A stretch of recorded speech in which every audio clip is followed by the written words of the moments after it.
2012 brings its share of devastation and loss to Filipinos, among them pyramiding scams that rob workers of their hard-earned money and calamities that sweep away homes and lives. In October, investment group Aman Futures dupes 15,000 investors, siphoning 12 billion pesos from the middle class, teachers and overseas Filipino workers from the Visayas and Mindanao. In August, non-stop monsoon rains flood Metro Manila. A landslide buries a family in Fairview, Quezon City. In December, Typhoon Bofa, locally known as Pablo, the strongest typhoon to hit Mindanao, kills more than 1,000, with hundreds still missing. Mood meter, sad. 2012 is also a year of fallen icons. In October, cycling legend and cancer survivor Lance Armstrong is banned from cycling and stripped of 7 Tour de France titles and an Olympic medal. Armstrong does not contest the doping charges. The Cycling Union's president says Lance Armstrong no longer has a place in cycling. In December, boxing pound-for-pound and 8th Division champion Manny Pacquiao is knocked out by Juan Manuel Marquez. Mood meter, sad. 2012 was a turbulent year for the world as economies grapple with financial ruin, unrest, and crime. The European debt crisis, seen as the most serious financial crisis to hit the world since the 1930s, is basically Europe struggling to pay its debts. In varying degrees, Greece, Portugal, Ireland, Italy, and Spain find it difficult to refinance government debt without outside help. To survive the crisis, governments institute harsh austerity measures that lead to social unrest. The crisis leads to power shifts of the ruling governments in 8 out of 17 Eurozone countries. Recovery expected in 2012 did not happen, ushering in recession, but the Eurozone stays together. Greece, Italy, or Spain did not exit the zone. With the world's economies fully connected, Europe's troubles reverberate around the world. With high and rising unemployment and serious debt tensions, economists say the Eurozone will likely weaken and shrink further next year.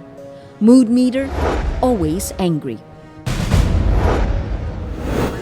The anti-Islam film Innocence of Muslims triggers violent protests in 20 countries around the world, including Indonesia. The anger first erupts in Egypt, culminating in the siege of the U.S. Embassy in Cairo. On September 11, the anniversary of the 9/11 attacks, the U.S. diplomatic mission in Benghazi, Libya, is attacked by a heavily armed group, killing 4 Americans, including U.S. Ambassador Christopher Stevens. U.S. intelligence releases a statement weeks later calling it, quote, a deliberate and organized terrorist attack. Mood meter, angry. In Syria, a movement born from the Arab Spring is now a full-blown civil war against strongman Bashar al-Assad. Human rights groups estimate the death toll reaches more than 40,000. Bakeries and rebel strongholds are targeted to starve the enemy. The U.S. and its allies repeatedly warned the al-Assad regime against crossing the, quote, red line using chemical weapons against the rebels. The regime says it will not use its chemical stockpile, the 3rd largest in the world, against its citizens, but says it may use them against what it calls external aggressors. In December, the United States recognizes a coalition, including the rebels, as legitimate representatives of the Syrian people.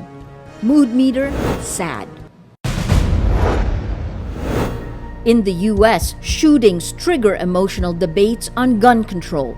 Among the most shocking, a movie house shooting spree in Aurora, Colorado that kills 12, and the elementary school shooting rampage in Newtown, Connecticut that guns down 20 first graders ages 6 to 7 and 6 teaching staff.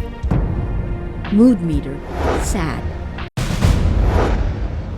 2012 is a year of giant steps in science and space exploration.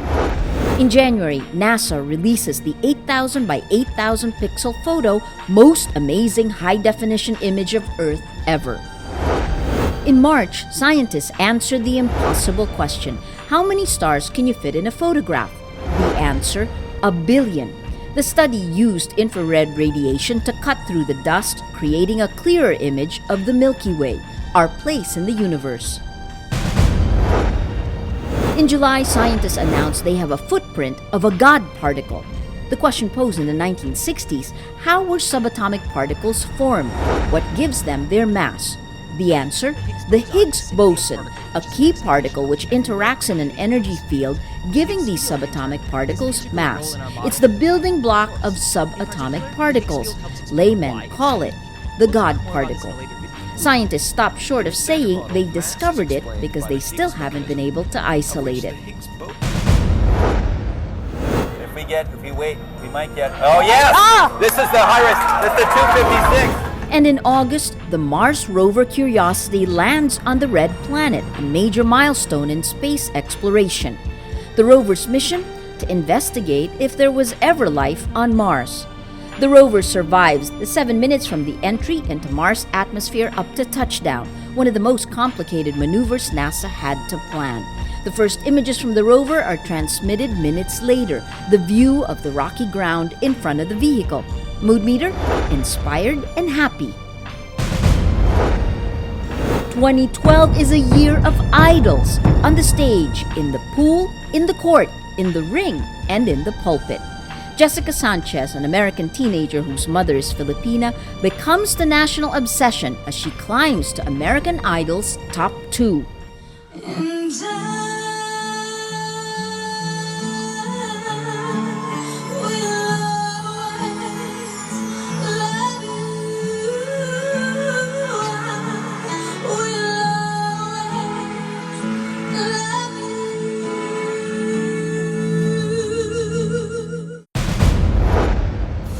Michael Phelps is the fastest man in the pool in the 2012 Olympics and the most decorated Olympian ever.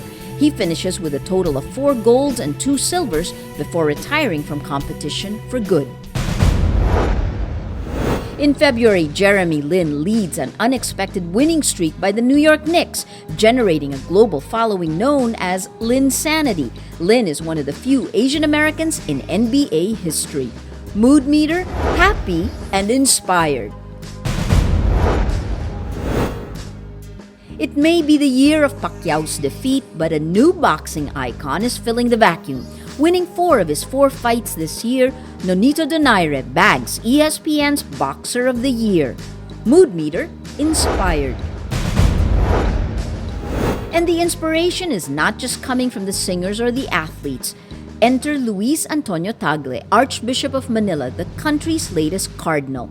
A prominent voice in the global Catholic Church, Tagle, described as a master communicator, emphasizes humility in the church. He says, people will not listen if you come across as a, quote, know-it-all.